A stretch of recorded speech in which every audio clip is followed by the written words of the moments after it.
Assalamualaikum warahmatullahi wabarakatuh. Perkenalkan, nama saya Radiatul Husna dengan NIM 41825110001. Dan dalam video ini saya akan membedah materi inti dari mata kuliah Konsep Sistem Basis Data pertemuan 1 sampai 7, yaitu Fondasi Sistem Basis Data. Yang pertama ada sistem basis data. Pengertian dari sistem basis data adalah sebuah sistem terkomputerisasi yang tujuan utamanya adalah untuk memelihara dan mengelola informasi. Komponen dari sistem basis data itu, yang pertama ada data, ini informasi yang tersimpan.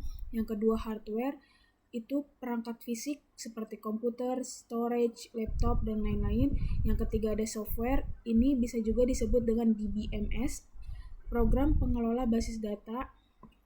Yang keempat ada user, pengguna yang berinteraksi dengan sistem. Ini bisa saja administrator, programmer, dan pengguna akhir. Dan juga ada prosedur, aturan atau instruksi untuk menggunakan sistem.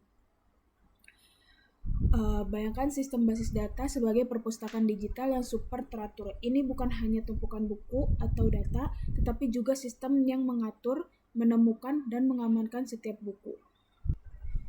Lalu ada DBMS atau Database Management System. Ini adalah perangkat lunak yang digunakan untuk membuat, menyimpan, mengatur, dan mengelola basis data dalam jumlah besar.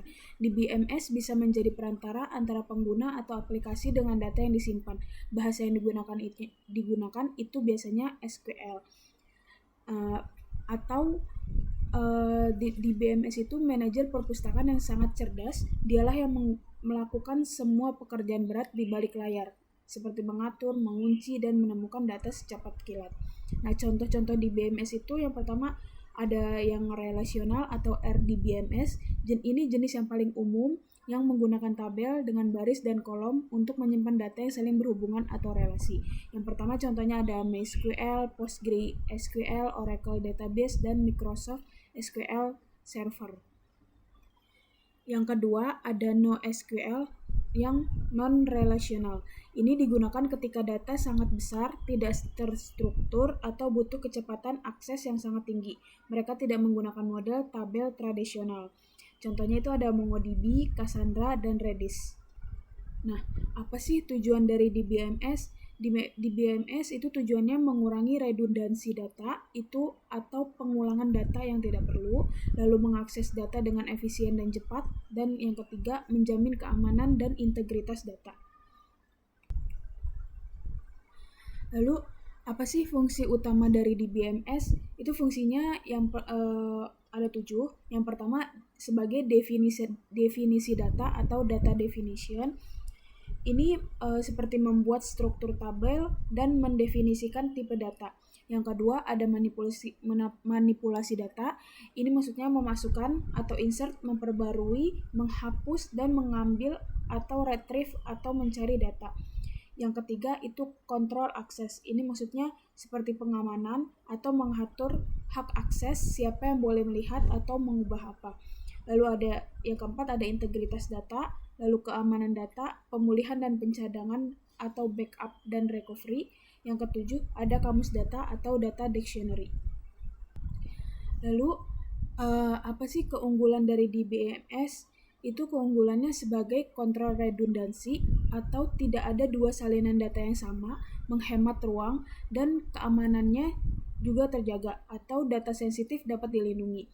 Lalu konsistensinya, semua pengguna melihat data yang sama dan terbaru.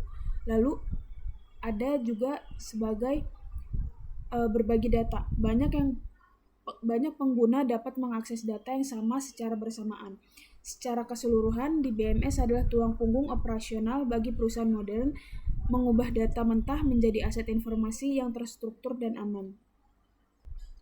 Lalu ada peran utama multi-user pada DBMS, dikenal sebagai kontrol konkurensi. Ini tujuannya memastikan konsistensi data atau data konsistensi, memisahkan transaksi, manajemen kinerja. Lalu apa sih pengertian dari peran utama multi-user pada DBMS? Ini kemampuan sistem basis data untuk memungkinkan beberapa pengguna mengakses dan memanipulasi data yang sama secara simultan atau bersamaan. Peran utamanya itu menjamin integritas konkurensi, lalu mencegah masalah yang muncul ketika dua atau lebih pengguna mencoba mengubah data yang sama pada saat yang persis bersamaan.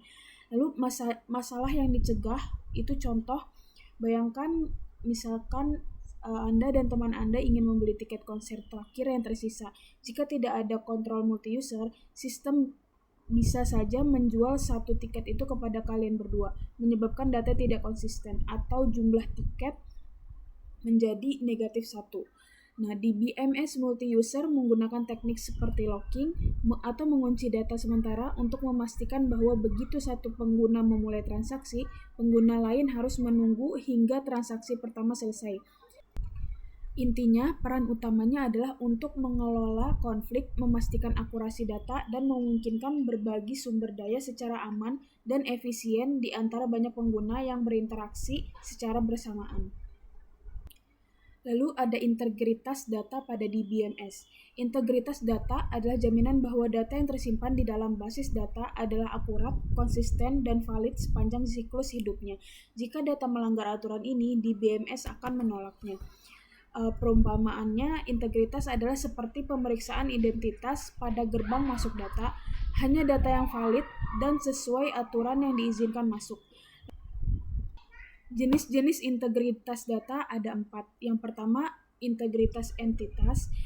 Ini aturannya setiap baris atau record dalam tabel harus dapat diidentifikasi secara unik. Ini dijamin dengan menggunakan primary key atau kunci utama. Intinya, kunci utama tidak boleh kosong atau nol dan nilainya harus unik. Perumpamaannya itu misalkan nomor induk siswa atau NIS di sekolah, setiap siswa harus punya NIS dan tidak boleh ada 2 siswa dengan NIS yang sama. Lalu yang kedua ada integritas referensial. Itu aturannya menjaga konsistensi hubungan antar tabel-tabel. Ini dijamin menggunakan foreign key atau kunci tamu. Intinya, nilai di kunci tamu harus sesuai dengan nilai yang sudah ada di kunci utama tabel lain, atau dibiarkan kosong atau nol. Perumpamaannya, tidak bisa mendaftarkan pesanan untuk ID pelanggan yang sebenarnya belum terdaftar dalam tabel pelanggan. Lalu yang ketiga ada integritas domain atau domain integrity. Ini aturannya memastikan bahwa semua data dalam sebuah kolom atau field berada dalam rentang nilai yang valid. Intinya, ini melibatkan penetapan tipe data, misalnya angka, teks, dan tanggal, dan batasan seperti check atau not null, tidak boleh kosong. Perumpamaannya, kolom usia harus selalu berupa angka, tidak boleh berupa teks, dan mungkin dibatasi nilainya tidak boleh lebih dari 100. Lalu yang terakhir, ada integritas yang ditentukan pengguna atau user defined integrity. Aturan bisnis spesifik yang ditetapkan oleh pengguna atau database administrator atau DBA yang tidak tercakup oleh 3 jenis di atas. Perumpamaan itu seperti aturan bahwa total harga barang dalam satu transaksi tidak boleh melebihi dari 10 juta rupiah. Lalu ada arsitektur 3 level basis data. Ini memahami pemisahan logika dan fisik data. Definisinya itu arsitektur 3 level atau arsitektur ANSI atau sparse adalah kerangka kerja untuk perancangan sistem basis data yang membagi data menjadi 3 tingkat independen untuk memisahkan antar muka pengguna dari detail penyimpanan fisik. Atau ini adalah konsep fundamental yang memisahkan bagaimana data disimpan secara fisik, bagaimana dilihat oleh programmer, dan bagaimana dilihat oleh pengguna akhir. Ini seperti memisahkan inti bumi dari peta dunia yang Anda lihat. Lalu ada 3 jenis level. Itu yang pertama ada level internal atau fisik. Ini perannya menjelaskan bagaimana data disimpan secara fisik pada media penyimpanan atau hard disk. Isinya mencakup detail teknis seperti struktur file, indeks, dan alokasi disk space. Perumpamaannya denah ruangan server dan rak-rak hard drive di tempat data benar-benar diletakkan. Lalu ada yang kedua level konseptual atau logika. Ini menjelaskan data apa yang disimpan di basis data dan hubungan antar data, berupa isi skema keseluruhan basis data atau skema konseptual yang mendefinisikan semua entitas, atribut, dan batasan integritas. Perumpamaannya itu peta situs lengkap dari semua data, tabel apa saja yang ada, kolom apa yang dimiliki di setiap tabel, dan bagaimana mereka saling terhubung. Lalu yang ketiga ada level eksternal atau view atau tampilan. Ini menjelaskan sebagian kecil dari basis data yang relevan bagi sekelompok pengguna tertentu. Isinya berupa skema eksternal atau view. Setiap pengguna atau aplikasi hanya melihat data yang mereka butuhkan. Perumpamaannya itu hanya formulir input atau laporan akhir yang dilihat oleh staf penjualan. Mereka tidak perlu tahu bagaimana data gaji itu diurus. Lalu apa sih keuntungan dari arsitektur 3 level ini? Ini yang pertama kemandirian data tinggi atau data independence, yang kedua sebagai penyederhanaan, yang ketiga sebagai peningkatan keamanan data, yang keempat fleksibilitas dan pemeliharaan yang mudah. Singkatnya, arsitektur 3 level memastikan sistem basis data kita mudah dikelola, aman, dan yang terpenting tahan terhadap perubahan di masa depan. Lalu ada abstraksi data. Abstraksi data adalah proses menyembunyikan detail implementasi data yang tidak relevan dari pengguna, hanya menampilkan informasi yang diperlukan. Contohnya, pengguna di level eksternal meminta data gaji. Mereka hanya peduli pada angkanya, mereka tidak perlu tahu bagaimana data gaji itu dienkripsi, di mana letak file penyimpanannya, atau bagaimana pointer diarahkan di level internal. Lalu ada manfaat abstraksi data. Itu manfaat utama dari abstraksi data itu pengguna dan programmer fokus pada data logis tanpa dibebani detail fisik yang rumit. Keamanannya, pengguna hanya melihat data yang mereka butuhkan atau level eksternal, menyembunyikan data sensitif di level yang lebih rendah. Lalu ada independensi data. Ini adalah manfaat yang terbesar. Independensi logis, Anda dapat mengubah skema konseptual, misalnya menambah kolom tanpa mengubah aplikasi pengguna di level eksternal. Ada independensi fisik, itu Anda dapat mengubah cara data disimpan secara fisik, misalnya mengganti hard drive atau struktur indeks di level internal, tanpa perlu memodifikasi skema konseptual atau aplikasi pengguna. Berkat abstraksi data dan independensi ini, sistem basis data bisa diperbarui dan dimodifikasi di satu level tanpa menyebabkan kerusakan massal pada level lainnya. Ini menghemat waktu, biaya, dan memastikan sistem tetap stabil dan fleksibel.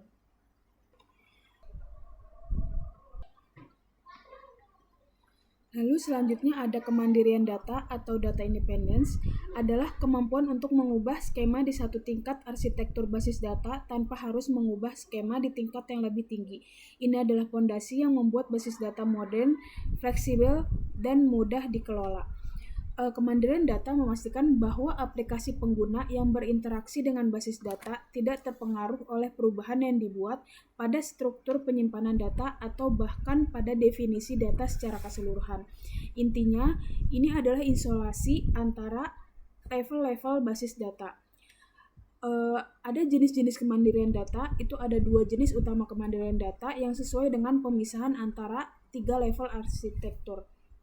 Yang pertama ada physical data independence. Ini adalah kemampuan untuk mengubah skema internal atau level fisik tanpa mengharuskan perubahan pada skema konseptual atau level logis atau level eksternal tampilan pengguna. Contohnya, perubahan internal mengganti perangkat penyimpanan misalnya ke HDD ke SSD, mengubah struktur file yang digunakan, atau mengubah teknik pengindeksan data. Hubungan antara levelnya itu mengisolasi level internal dari level konseptual. Yang kedua ada logical data independence. Ini maksudnya kemampuan untuk mengubah skema konseptual tanpa mengharuskan perubahan pada skema eksternal atau program aplikasi. Contoh perubahan konseptualnya itu seperti menambahkan kolom baru ke tabel yang sudah ada, mengubah tipe data dari kolom yang tidak dilihat oleh view tertentu, atau menghapus relasi. Hubungan antar levelnya itu mengisolasi level konseptual dari level eksternal. Lalu ini ada penerapan nyata, kasus nyata sistem transaksi bank. Skenarionya pelanggan mengakses saldo rekening melalui ATM.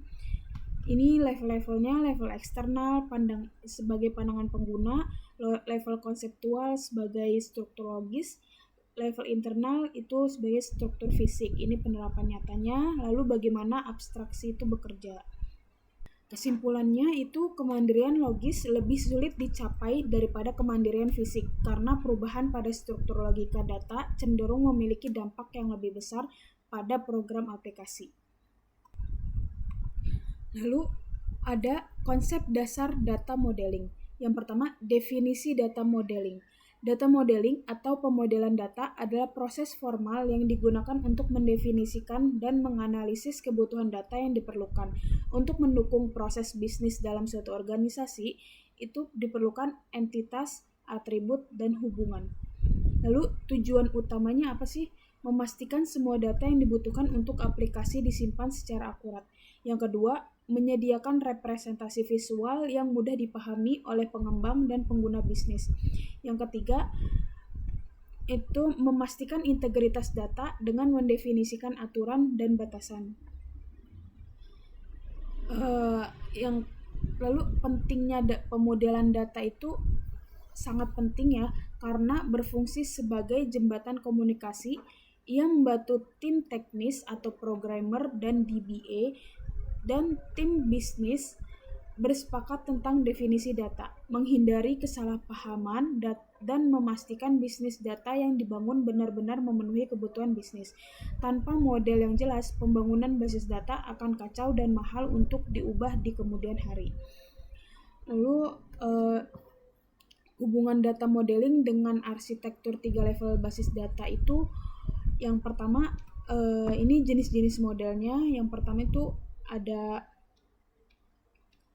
konseptual data model, hubungan dengan levelnya itu level konseptual. Lalu fungsi dalam arsitekturnya mendefinisikan semua entitas dan hubungan tanpa memperhatikan teknologi atau batasan penyimpanan. Lalu jenis model data logical data model itu hubungan dengan levelnya level konseptual, mendefinisikan detail data atau table, kolom, primary key, foreign key untuk suatu teknologi model data tertentu, misalnya seperti relasional. Lalu yang ketiga ada physical data model. Ini hubungan dengan levelnya level internal. Ini menerjemahkan model logis menjadi struktur spesifik di BMS, misalnya seperti tipe data spesifik MySQL, penambahan indeks, alokasi, dan lain-lain. Ini adalah pandangan yang paling detail dan paling tidak abstrak.